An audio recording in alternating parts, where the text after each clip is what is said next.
చాలా మంది దగ్గర అయితే విన్నాను మనీ ప్లాంట్ ఎంత బాగా గ్రోత్ ఉంటే మనీ కూడా అంతలా ఉంటుంది ఇంట్లో అని చెప్పేసి. బట్ నిజానికైతే మనీ లేని వాళ్ళ ఇంట్లో మనీ ప్లాంట్ మంచిగా గ్రోత్ వస్తుంది. ఈ రోజుల్లో ఏంటి అంటే అందరూ ఇళ్లలో ఆర్టిఫిషియల్ మనీ ప్లాంట్స్ అయితే పెట్టేసుకున్నారు ఆన్లైన్ షాపింగ్ చేసి. బట్ ఎంతైనా ఆర్టిఫిషియల్ లుక్ వేరు, నేచురల్ లుక్ వేరు కదా. అందుకని చెప్పేసి నేనైతే ఈ ప్రోడక్ట్ మీషోలో ఆర్డర్ చేశాను. సో దీన్ని మనీ ప్లాంట్ డెకరేట్ చేద్దాం అనుకున్నాను ఫస్ట్.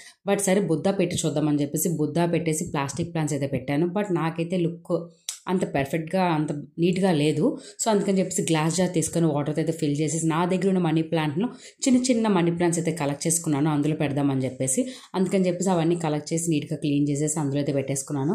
సో కొంచెం లుక్ అయితే నాకు నచ్చింది. ఆ జార్లో ఇంకా కలర్ఫుల్ బాల్స్ కానీ స్టోన్స్ కానీ వేస్తే ఇంకా లుక్ అయితే ఉంటుంది. ప్రస్తుతం నా దగ్గర లేవు, అందుకని చెప్పేసి నేనైతే వేయలేదు.